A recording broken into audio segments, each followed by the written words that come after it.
Yeah, we didn't have any gossip or any banter beforehand, so welcome already to Five of the Week. Because like I really can't remember what kind of stuff we talked about last week. So I think if someone wants to speak of anything off the air, they can just turn off the recording again. But here we are again with another episode.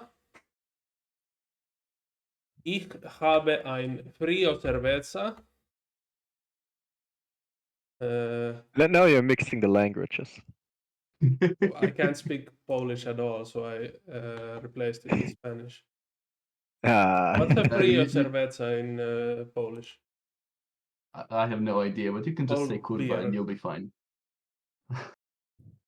Pivo. Pivo. Pivo. Pivo. That's a word in Finnish as well, isn't it? It's like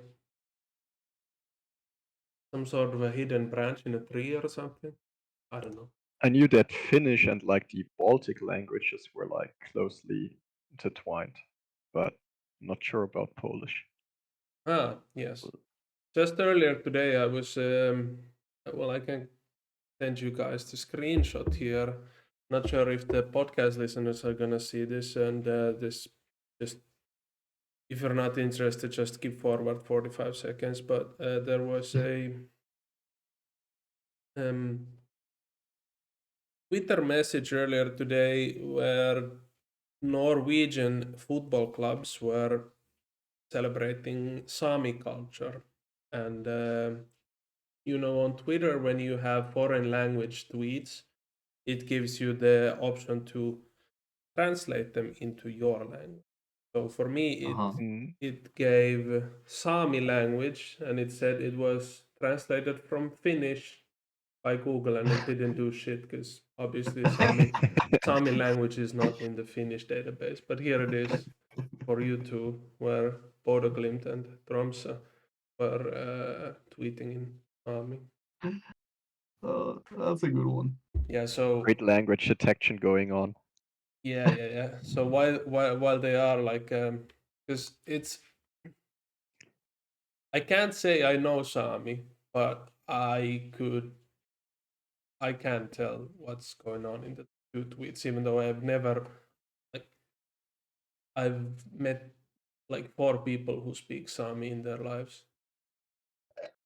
I was And about to ask how widespread is Sami in yeah, Finland, because anyways. I've always lived in Helsinki and now in Tampere for a little bit. So there's like, it's rare that people speak Swedish even. So not to mention Sami. Either way, let's move on with the SBA stuff, kind of. I don't think we need to go into the intricacies of the San Diego Corsairs game plan right away, but there's been things going on certainly since the last time we talked. And what's top of mind is like there's been an announcement that, and there was discussion earlier this week about using AI, Chat GPT and Google Bard and stuff like that, where you give a prompt. And even a month back, Jeff was doing some sort of funky stuff about the Vancouver Wolverines like off-season article. How he could sort of kind of come up with an article using Chat GPT.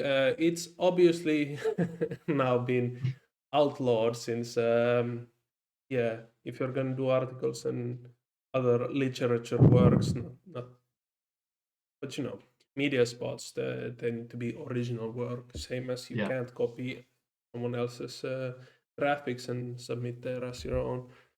It's not fair to do your the rest. homework via an AI.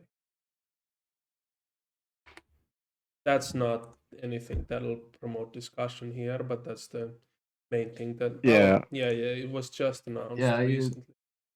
I guess I can clear it up a bit because this wasn't really about the few cases where we had people just kind of doing it as like a novelty of, oh hey look, I used ChatGPT and it did like a little summary of stuff happening around the league. Like no one cared then, but we had there was lately a PT that was just straight up a ChatGPT prompt, and it was posted and claimed as a normal PT. So like that's what this was about, because obviously Yeah, that is not allowed at all. yeah, yeah. Out of Obviously, curiosity, how did you catch that it was a clear prompt only? Did they I update a mean, notice or? one of the commissioners noticed.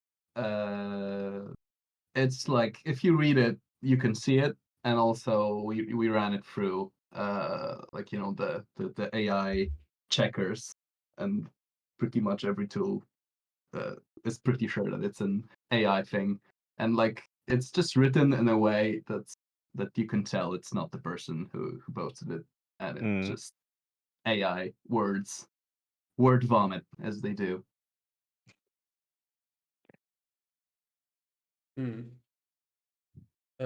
Has it been reported or is it still like up somewhere? I don't think it was taken down. We just informed the user that it cannot be claimed. Right. So whoever listens to this and wants to find it by themselves, they can do some detective work in the earning TPE section of the forums, I think.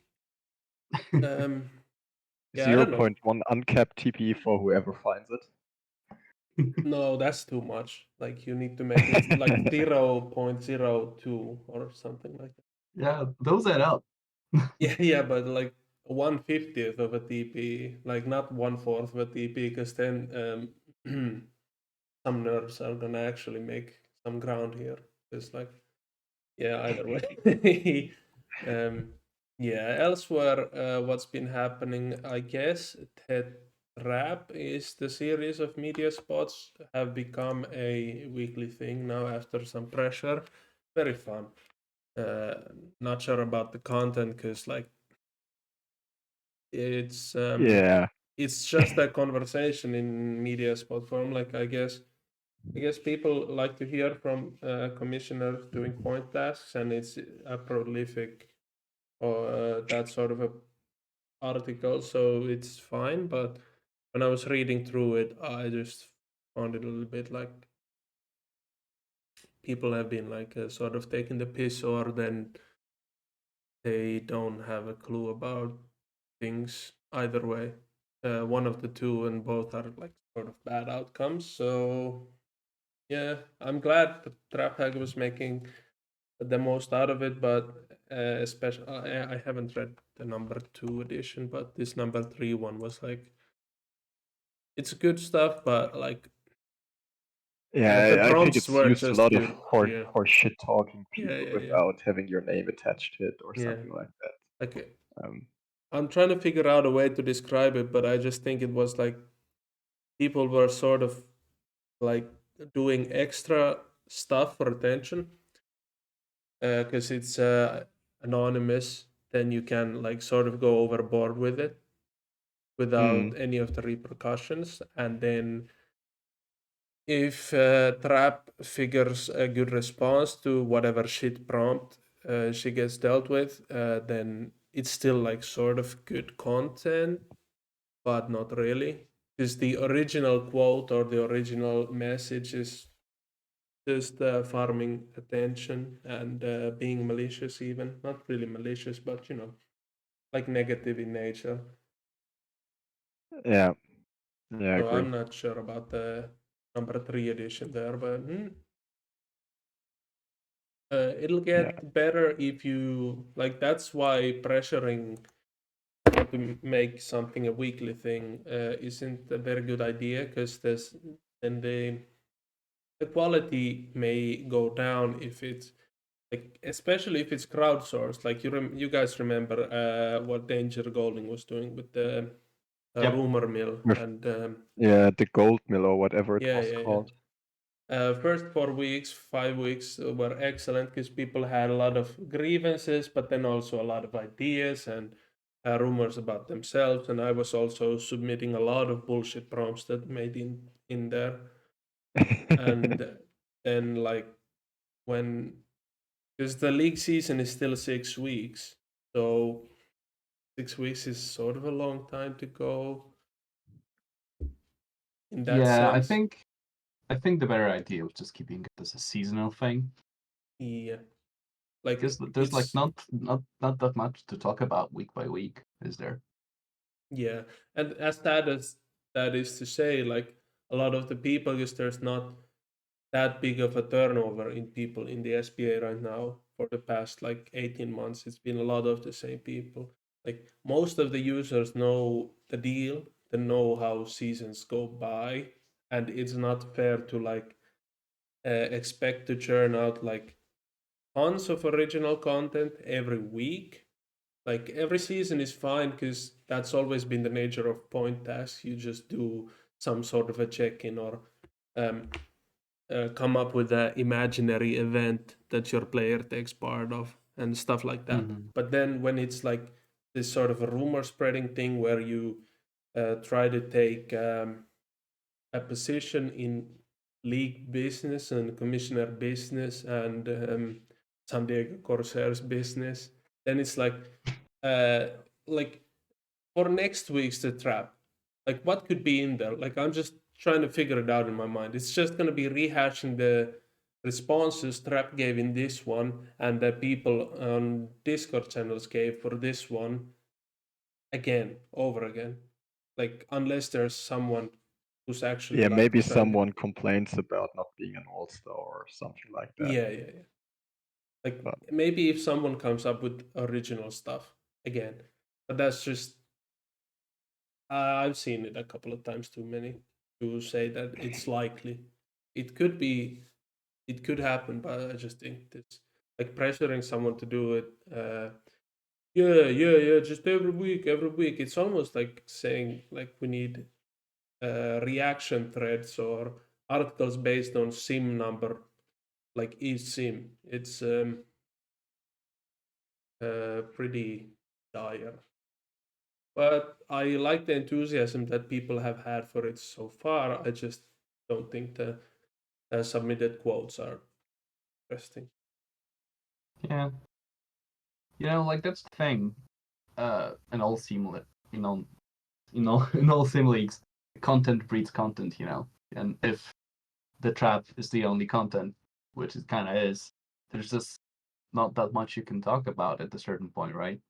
Yeah, Like we're at week 3, and most of the quotes are like random shit, completely. Uh, like how do you respond to rumors that the bot is just freezing your citizens in a trench coat? Haha, funny. But like by week 5, it's just gonna be like, why are we doing this? And if there were articles coming out with people like doing storylines or getting in rivalries or whatever, like there would be at least things to talk about.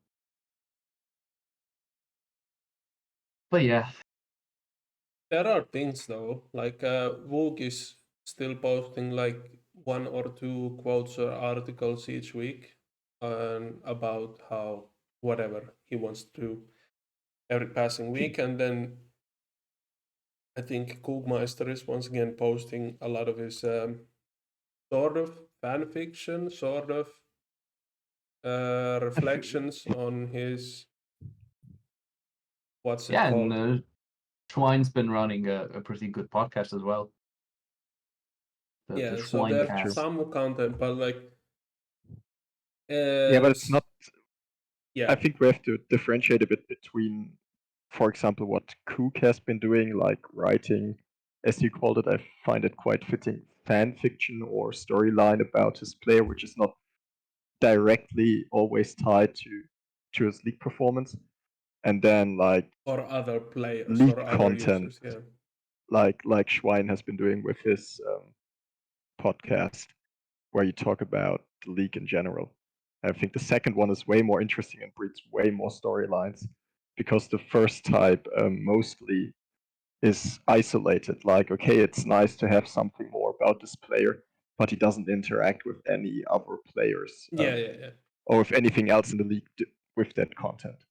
Yeah, that's why like this podcast has always been sort of popular because it originated from uh, me and someone else talking about completely different stuff than our own players. Because it's like just picking out something that's interesting, something fun, something around the league that has nothing to do with us, but just giving our opinion on it and cheering them onwards. But yeah, like I just mentioned it because I've always found Cook to be a like sort of quirky and fun rider. I just like sometimes too much is too much because at one point he was posting like 4 quotes a week for each of his 3 fillers and his main player, and I just at some point I just stopped reading them as much, and yeah, but he's still like if you'd be reading it out of context, like out of the SBA context, it'd be alright. But just compared to the other people, Schwein's podcast and like SBA network pieces by a commissioner, I think that just reaches a wider audience because almost everyone feels like they might be involved or are involved directly. But yeah, I I mean, agree. there's a reason why the best content has always been like the oh my god, what were they called? Do you remember the big kind of articles? From Soccer and Co. SBA Yeah, Today. yeah. Yeah, and Yeah, even those were Like great. those were DB and always KG before, yeah. yeah, those were always like the best ones, the ones with the most attention and comments and views and stuff, and everyone was always hyped when they came out because everyone always thought, hey, maybe I'll be in it. Like that's what's fun about it. You want you want to see other people talk about your player, but if everyone is only talking about their own player, then no one is happy. Yeah, well, I guess like that's the role. Like that's the most vanilla point tasks you can expect someone to do in a sim league. Just like because not a lot of people are that like creative or oriented towards like making evergreen sort of content or content that appeals to everyone. Like the main job is to get your own DP up, of course. But Yeah. oh yeah, like you said, like you were also making the SBSN Pro for Hmm. or the SBA News Network sort of stuff that DJ6 Yep. was doing for a little bit, and then yeah, before that there was like um I think it DD33 before he went inactive or left the league was doing SBA Live. Like he was doing like for like 5 years even I think he was doing like sort of a radio program transcript Oh yeah, I about Yeah, remember like that. people yeah, were yeah. disagreeing with him a lot. A lot. Uh, it's like it was just like yeah, here we have Clyde Alexander, the best player in the league, whereas people were more like considering him the fifth best player in the league, and no one else was getting mentioned just because their 15 minutes of radio time was allocated to talking about Clyde Alexander. And yeah, Brooklyn is sort of on the playoff bubble, and Arizona is tanking suddenly after trading to a whatever the guy was, Smith, Dave, not David, whatever. Yeah, yeah. But you guys know what I'm talking Yeah. about. Yeah. And yeah, SBA now I think was what Socatre was doing, and then Yeah, before Soccer is that, Yeah, SBA yeah. now. Yeah. yeah, and I think it before died after the off-season recap. That was the last one, wasn't it? Yeah, but having done one of those recaps myself, I get why it's fucked on over. Really, and that's also holds true for his normal editions, where he did like positional rankings and such. Yeah, it's a lot of work. yeah, But Like yeah, people really underestimate how much work went into these. in the past has I've he had a lot done of it? suggestions for how to make that sort of things sustainable.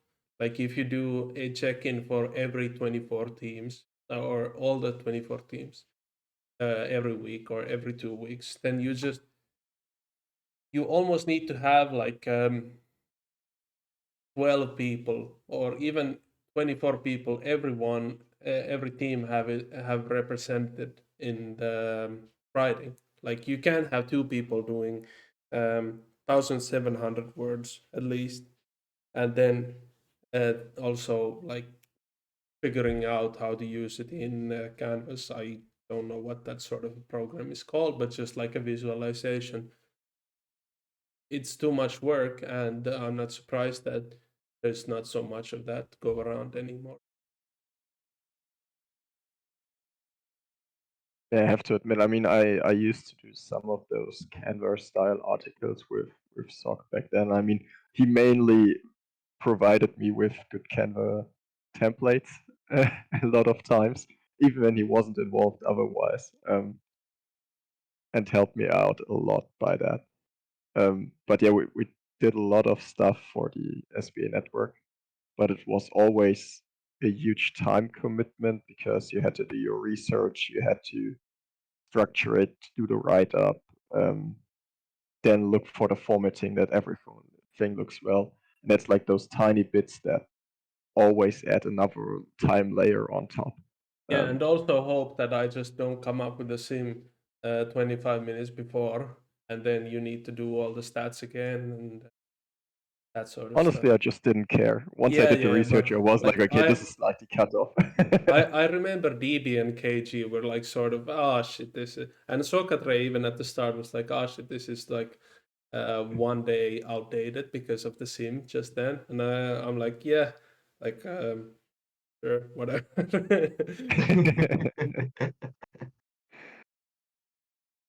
But yeah, Yeah. I'm not surprised about the popularity. I'm just surprised how quickly it became sort of like a jerk off, like jerking off thing, like where it's yeah whatever.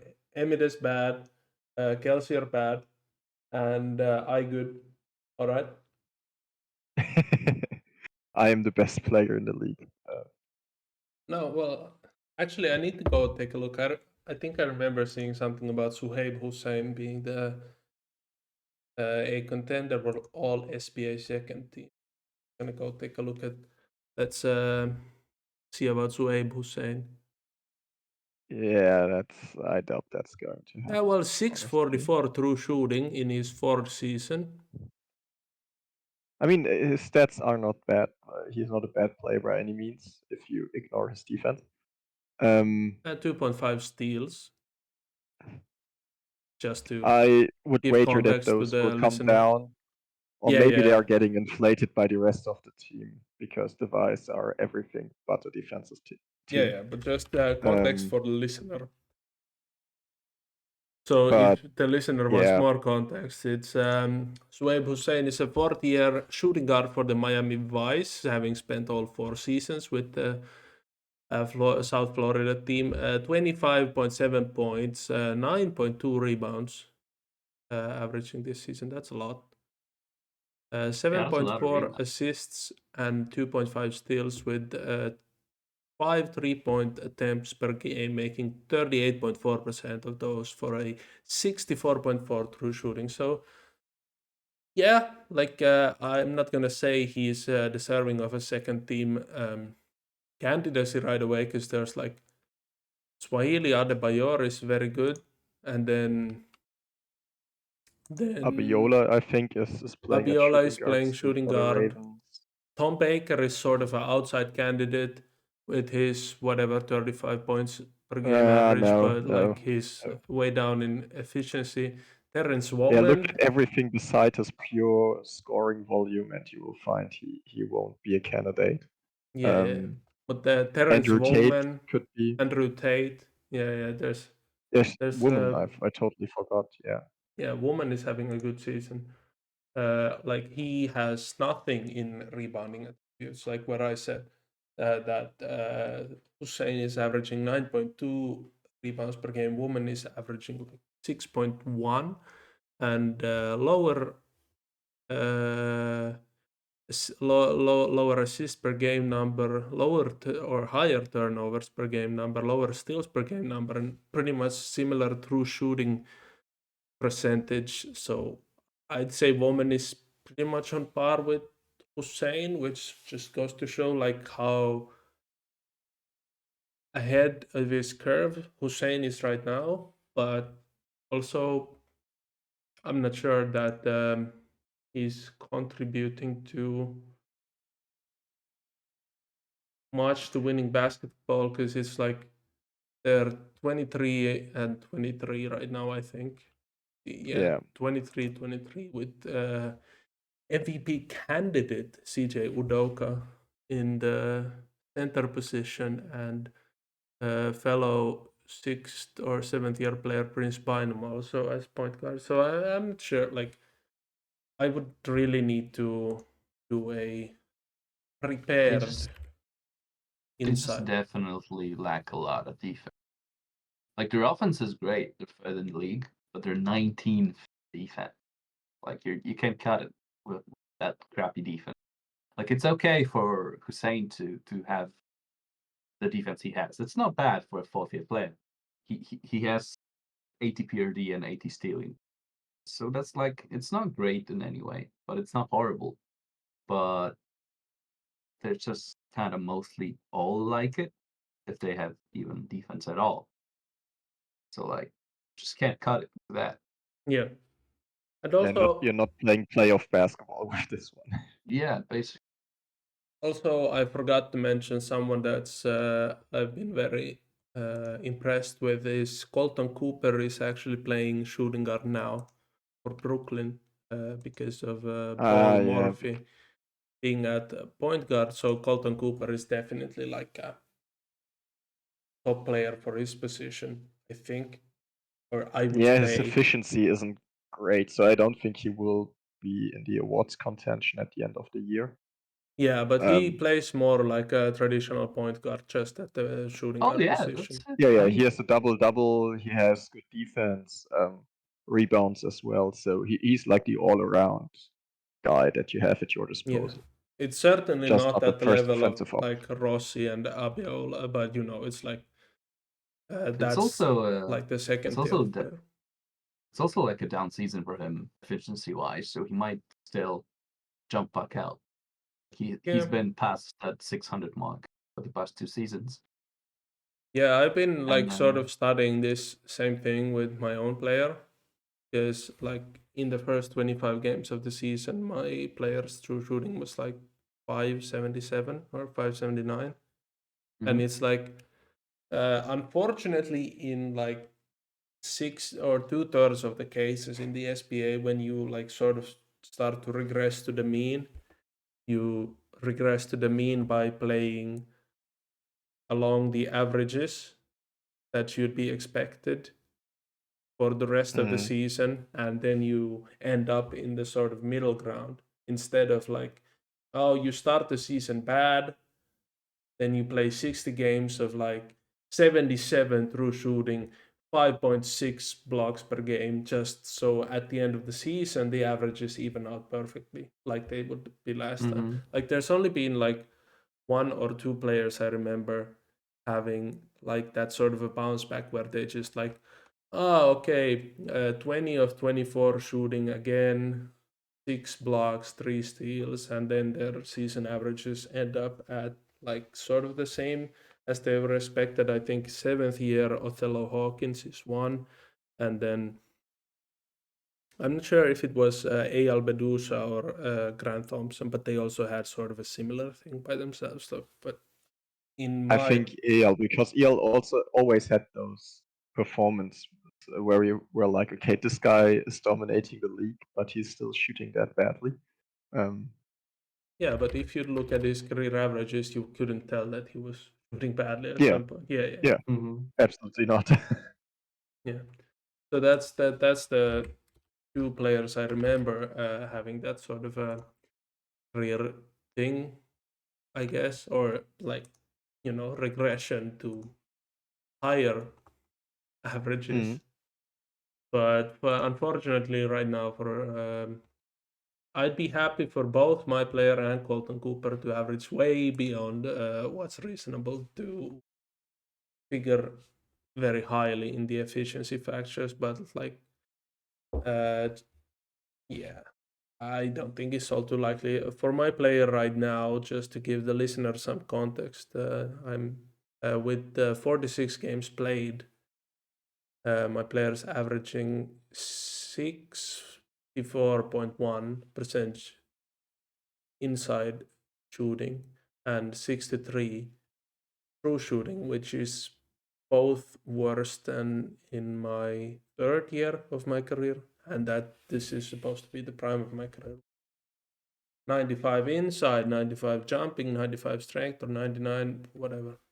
And it's not really gone to plan at the first part of the season. So if you do the math, I would need to be some sort of a King Kunta esque monster for the rest of the season to reach the 67% true shooting averages.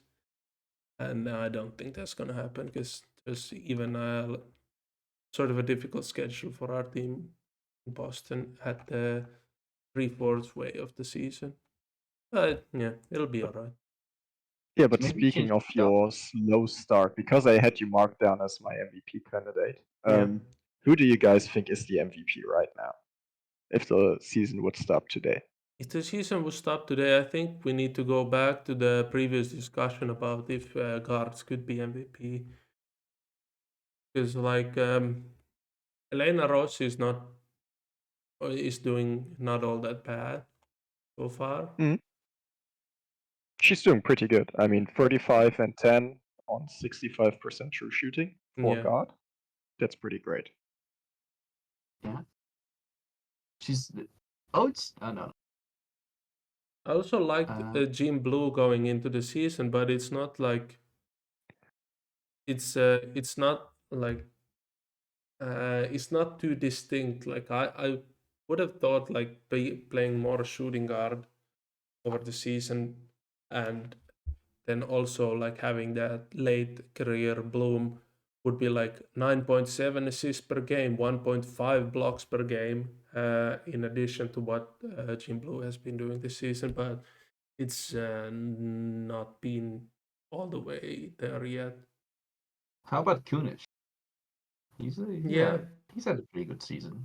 30 points, 68 true shooting. yeah. I just never Uh, thought of him as a MVP candidate I mean, yeah, before. like his defense hasn't been up to his level this season. Like I'm noticing Yeah, I a big think they're fall in doing something stealing and funny. blocks.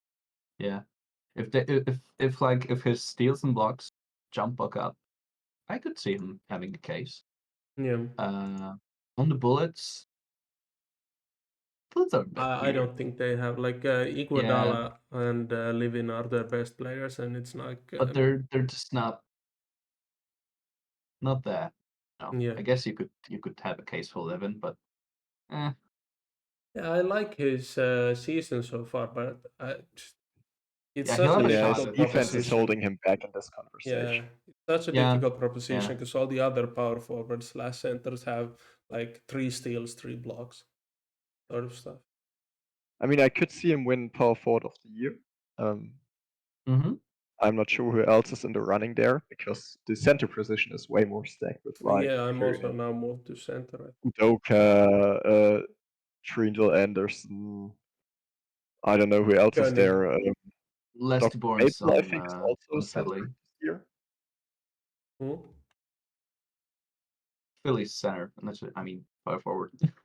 Lester Bourne's is also pretty good. Yeah. Yeah, but he's a good step behind, you know what I mean? Because Lesty's Yeah. problem is he doesn't do anything besides scoring really well and playing defense. Oh, he's good. Fontaine is playing small forward, I think. Yeah, Fox Jr. is playing power forward, but his efficiency, at least when I last looked, has been horrendous so far. I still think JTA is definitely up there in the running. Yeah, but it's that's I think that's what prompted Nepto to ask the question because it's like sort of everyone's having a bad season compared to what was expected. So like, I mean, I think we're also just used to just the game being absolutely broken, and we're kind of slowly back to earth this season. I feel like. yeah, but that doesn't like justify most of the top contenders having worse seasons than last season either way, because it's like True. if True. almost everyone has a worse season in 70 than they had in season 69, then it's like, what the fuck? Yeah, but with König, I'm kind of on the fence because obviously his defense is quite a step behind last season, but his offense has been way better than I expected. Yeah, I like I didn't wouldn't be expect him to surprised shoot if Koenig 68% was. true shooting. Yeah, like I wouldn't be surprised if Koenig was contesting for like most improved player. Like it's just my prior like evaluations of him wouldn't have been anywhere near like MVP player because like in Mm-hmm. his first 4 seasons or at least the first season in Houston, like it's like Mm. what's going on there. And also sometimes when players like play on great teams and they also only play like 35, 36 minutes per game, then it's difficult for them to accrue statistics like if someone was playing like this was sort of a meme at one point where you can't be only scoring, but you can't also only be defense, and you also need to be on like a 49 win team or 53 win team, so you play like 44 minutes or 43 minutes per game, so you get the Yeah. most stats to be MVP. Before like King Kunta came along, like that I think that was a bit of a meme, and it sort of makes sense. Like I think like most valuable. It's difficult to say like someone who plays like, let's see, what's 5 times 82, that's like 410 minutes. So if someone plays like 410 to 500 minutes less than the other player they're competing with, is it really like the most valuable? Like I know the fallacy in there, like he's on a worse team or he's worse, which is making his team worse, which makes him play Mm-hmm. Yeah. more. Like, Or but I've the whole also, what if thing. yeah, but I've always taken that sort of into account. Like if I have like when I was voting, if I had like 5 MVP candidates, and of the five, like two of them had played like meaningfully less than the other three, I just almost would have excluded the two who would have played meaningfully less,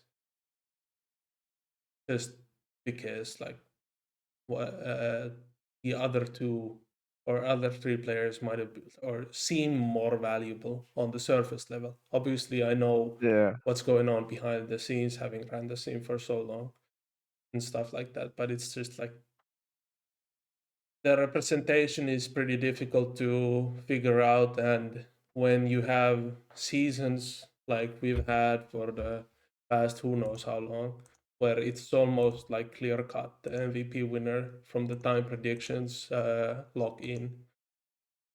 It's a sort of new ground now, but not really, to be back in sort of a contested MVP voting.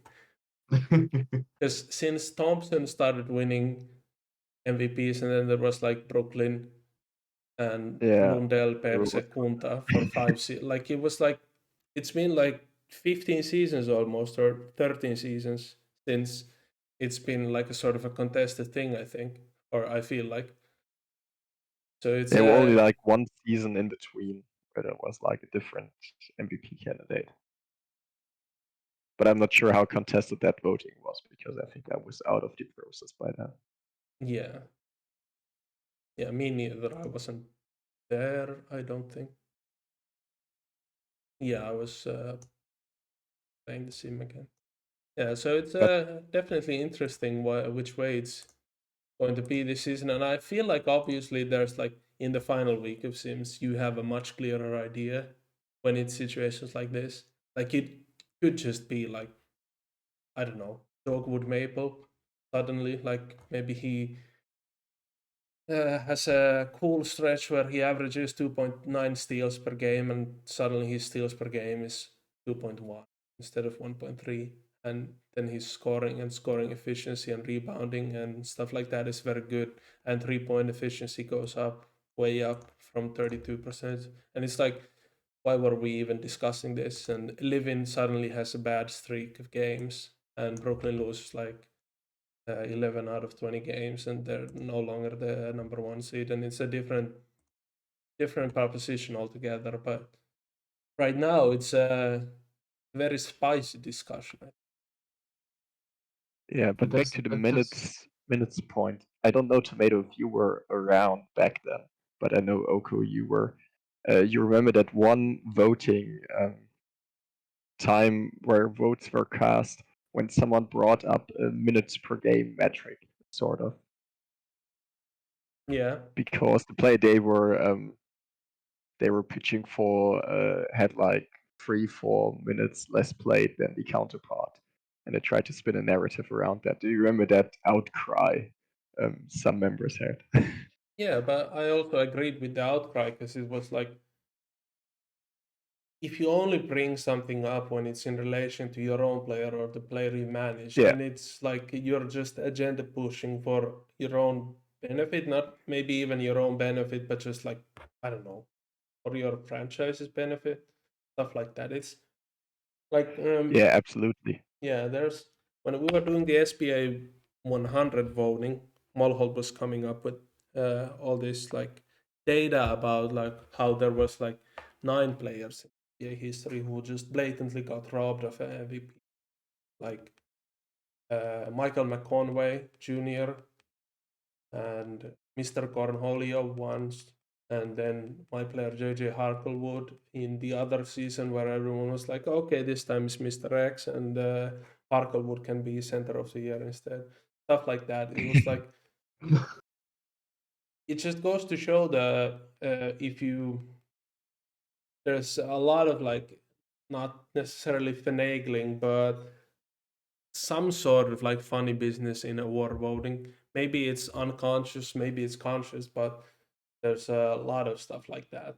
But if you come out of the woodwork, having not having messaged like a proper nuanced message in 5 seasons, and then all of a sudden when it's your player in question or a player you manage, then you come up with, oh, there's a, you need to take this into consideration, and here's all the calculations that show that this player is the best player this season. It's difficult to take seriously, and maybe some people even go in spite against that idea that, okay, you're just taking the piss, so I'm gonna vote for the opposite guys. Mhm. Yeah. I mean, awards voting has always been a weird thing. Like if you know anyone who's had to vote for awards, you probably know that it's a bit of a clusterfuck. Uh, yeah. Yeah, some awards I voting know. periods were frustrating. Yeah, it's been better lately. I feel like there's been less of the bullshit that used to happen because we had a lot of what we just talked about. There was a lot of people who were usually quiet and stuff, and then just, hey, my player is up for awards. Let me just come up with 50 random bullshit metrics that explain why my guy is the best. Or just hyper focus on advanced metrics, and then everyone's like, "Oh yeah, his McAdoo's number is high. Let's vote for him." I hate advanced metrics. If anyone doesn't know yet, I hate McAdoo. I hate McDice Morris. is I the worst hate of them, in my opinion. McDice yeah. is the absolute worst metric that people try to be like, okay, this is the one in all metric for defensive player of the year. Defensive rebound without Yeah, defensive rebound. That those reruns are so overvalued yeah, there. But like the thing that people don't get with McAdoo and Morris and stuff is like McAdoo is better than Morris, but the underlying logic behind Morris and by extension McAdoo is so busted and just not it just doesn't work for the SBA at all that it just makes no sense to use it in our context I because think there it is makes sense to a no certain world. degree. It's not like it's completely shit. I Um, mean, you can still get some if valuable information out of it, but it's not like an yeah, infallible thing you can yeah, use for the SBA. if anyone ever explains to me how um a single steal is worth 9 points on perfect shooting, I will bow. I definitely will, but it just makes no sense. Yeah, I I don't remember like it. in the SPDL we had this one season, oh, that must have been in the 40s or early 50s, where there was like I think it was Kate Upton who had all offense, no defense, and I can't even remember the other player. It was a defensive first center with like a little bit of scoring. Think about like 18 points per game. And like all offensive favored advanced in quotation marks metrics favored Upton, and all defensive skewed metrics favored the other guy. It basically became like, okay, what do you like more, offense or defense in your opinion? Mm-hmm. It was quite an interesting voting panel back then.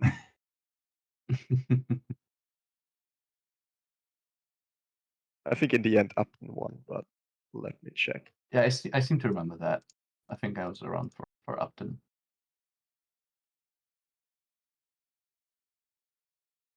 Let's check here. Yeah, season 48.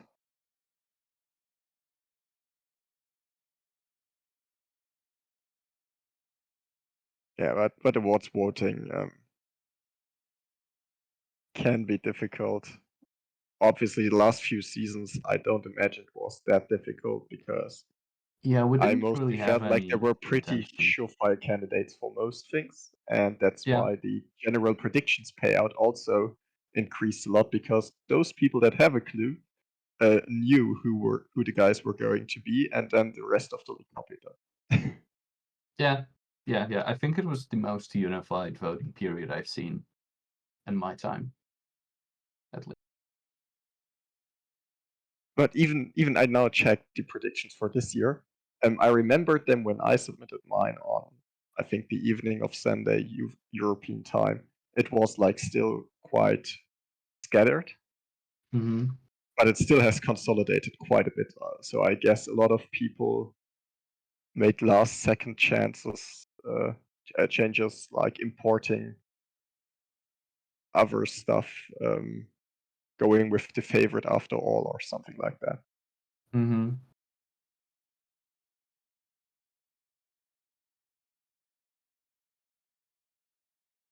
Oh, Yeah, God. he's back. No, he's back. Were you talking or not talking? Because We Yeah, were we talking, were yeah. talking. yeah, We yeah. were talking about like different voting. Like I don't know if you were around Oko for the big Upton versus I don't know who was the defensive counterpart. The fight of advanced metrics, offensive skewed versus defensive skewed ones. Well, it seems like a conversation I've taken part in multiple times, but I'm not sure what especially you're asking. It was I looked it up as season 48 in the SBDL, where like Upton with 38 points per game on great efficiency, but nothing else against. I think it must have been Kimmy Granger with like 17 points per game, 10 rebounds per game, and 5 stocks on the other end. Yeah, at that point, no, I wasn't taking part in SPDL, no, because that was before voting committee. Ah, yeah, I remember. Yeah, is after like 44 or 43 even. I was in SPDL, but yeah. So what's the main question? I can give my thoughts on it as well. No, it was just like the whole anecdote about how you have severely offensive skewed advanced metrics and defensive skewed advanced metrics, and this was like a rare case where both were clashing in a clean line between two candidates, and it just became like a okay, which side are you on, offense or defense? I was also doing the old money also cloud, with the cloud being advanced metrics in general, because I dislike them a lot.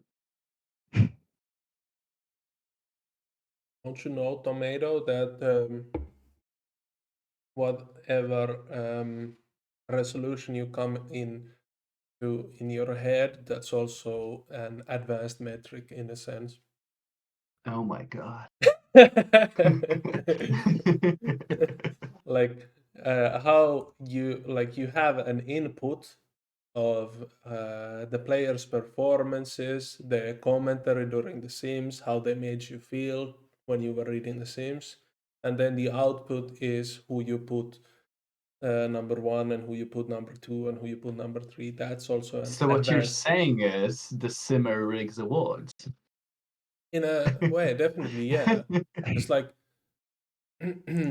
I have a long history of like just having my favorite players on every team and just like stuff, making up stuff about them instead of like maybe giving the proper respect to the players who so called deserve it in every single game. So Mhm. yeah, especially in my case, I would say yes. I haven't like been reading too much of what GLU has been done or what the SPTL simmers before me have been doing. But yes, and in a more fundamental sense, you're saying the simmer, yes, well, they are the one who presses buttons, so pretty much they have all the all the power in the world anyway. Here we have it, folks. It's confirmed. Yeah, of course. Okay. But yeah, This is fun, but I gotta go. So yep. see you next time, I guess. Yeah, Since see we're you doing again this next time. periodic now. I have Yeah. one other burning question I need to present to Nepto, so hopefully Tomato comes Okay, back and okay. listens to it after. Then shoot.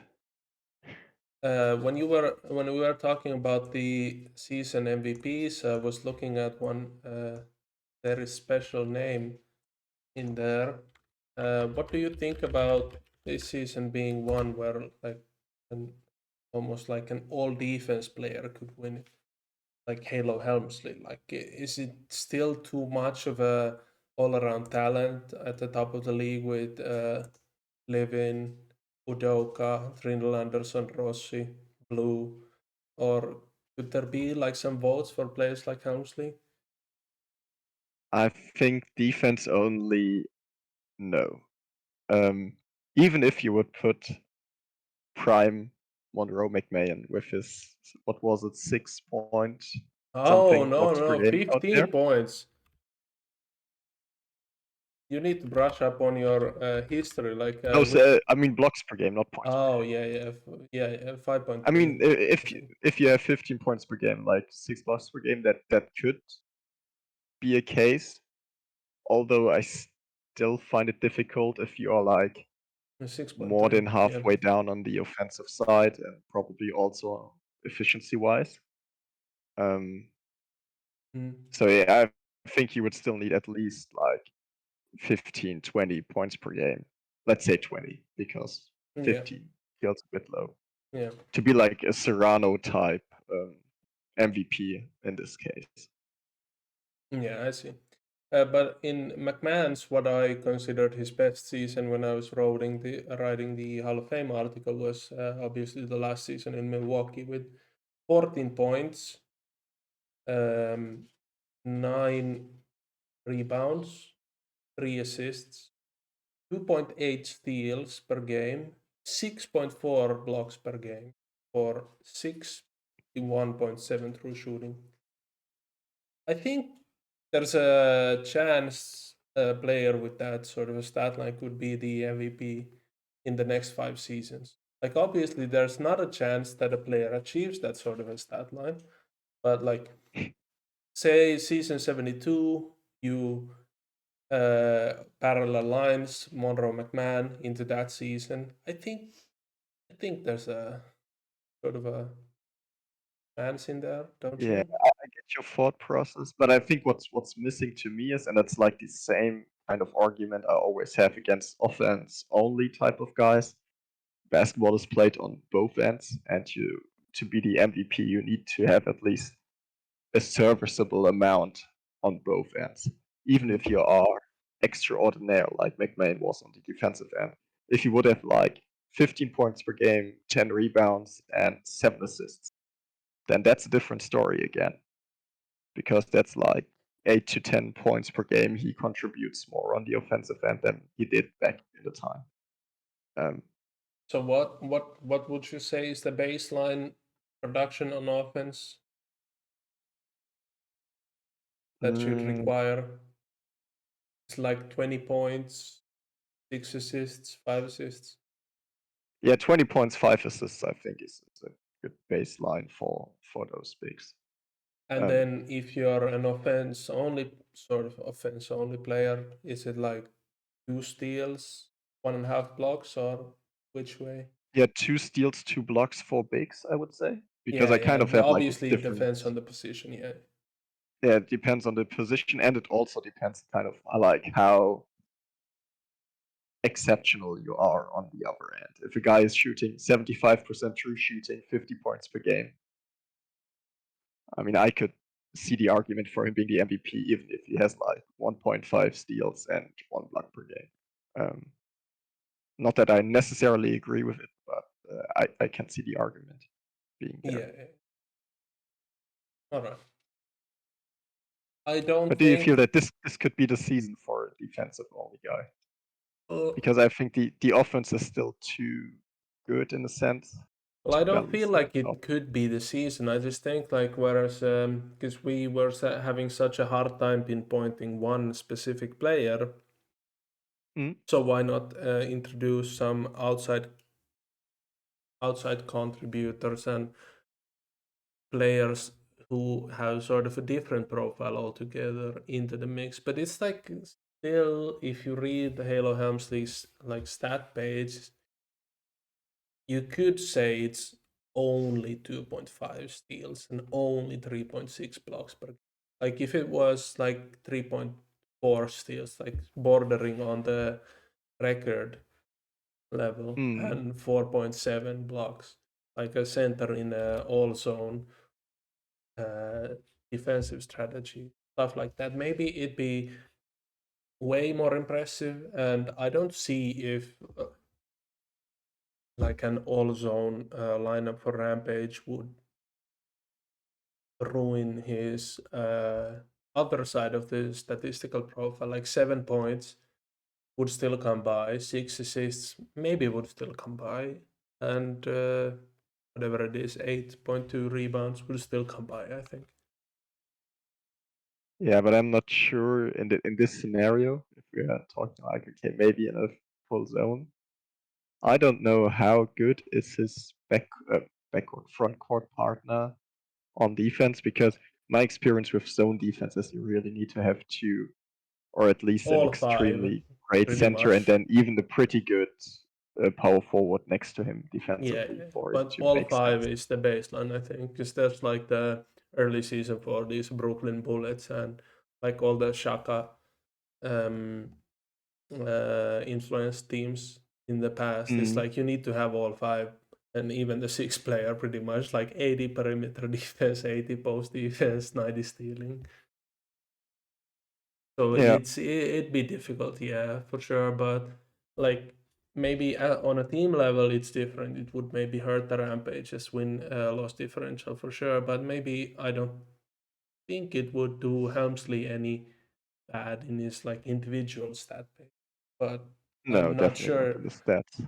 Yeah, I'm not sure that's what the Rampage are aiming for this season. I also had a cheeky bit of a question late here that came to mind. Is that my player Rindel Anderson is 61 passing and 76 want to be 80 handling because I forgot to lock my EP allocation for past week. Do you think like well, it's difficult to say. Ask you if you think in a certain way, because maybe you have not memorized the what's it called? You have not memorized equations for the certain advanced metrics that we have available to us, but there's like some assists and almost no turnovers for my player, Rindal Anderson, Mm. compared to the usual player. Like I know I was set out to make a player with like high scoring, high rebounding, high, but there's like not that much deep or that many attributes to spend TP on. So I have now 70 passing as well. Could that be a factor? Just like having high assists per game. compared to the Definitely. center position baseline. Like Koenig has 2.3, Lesty Burns has 3.2, Kudoka has 3.0. It's like if you're almost doubling on all your competition and you still had the same number of turnovers, do you think that would give a player a leg up, just not my player, but just any player leg up on their advanced statistic or just a broader view of their season's performances? I think in general, because my approach to award winning guys is, if you want to win awards, you need to win out on the edges. Because at the end of the day, every SBA player with like 1,200 TPE is going to be some kind of good. Yeah, yeah.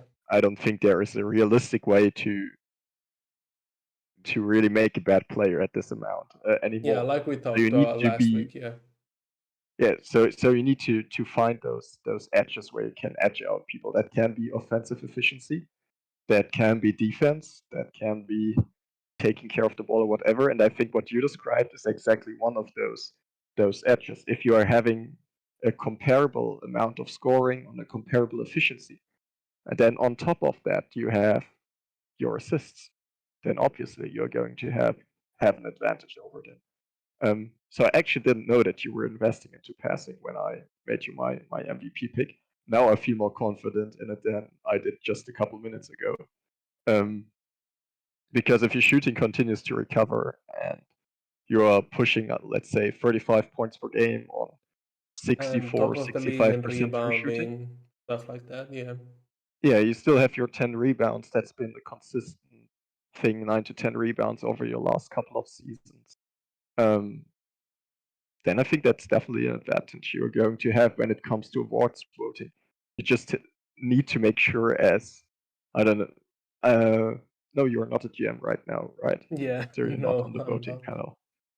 Um, so your GM just has to make sure that this doesn't get overlooked, because I don't think a lot of people look at assists when they look at big men, Yeah, because this you is why usually expect there to be Tomato, like 2.3 assists per game. You need to yeah, make it visible. this is why I thought Tomato was going to have to listen to this part of the podcast, but obviously Tomato is now not a GM anymore. But as a board of directors member, he still has um, He still a has a mandate vote. to Yeah. vote. So yeah, either way. Yeah, I think for now, because we have not really exhausted any of our good talking points. Like, won't you say, like today we didn't really we didn't break any new ground. So next time we do a podcast, we have a lot of fresh topics. Oh, definitely. Yeah, yeah, definitely. So it's a good place to stop for us now here. So thank you very much, everyone, for listening, and thank you to Nepto once again, and thank you to Tomato. Why not? Because he already left. Yeah. Yeah. Happy to be here and see you guys whenever the next one's going to be. Hopefully, I don't see you guys ever. Like I found out that Mulholt is being chased by a cologne. Emida smells like cheese ranch chips. Well, I'm not sure about Nepto. He seems like an alright guy, but Nano also said it said that Nano just walks around hanging a World Cup trophy around his crotch, uh, like his Yeah, definitely. I yeah, heard that as well. yeah, So I guess it's a fact. yeah. And Jeff, well, I've seen him. He has a dirty beard. Like he looks like he's 17 years old, but he's actually like 20 something. I'm not sure. Like not sure if I ever want to see any of you guys, but thank you very much for listening. Still, it's a joke. Hopefully, none of you mentioned take it too seriously. Forza. I can't say Fab of the Week in Italian. Thank you.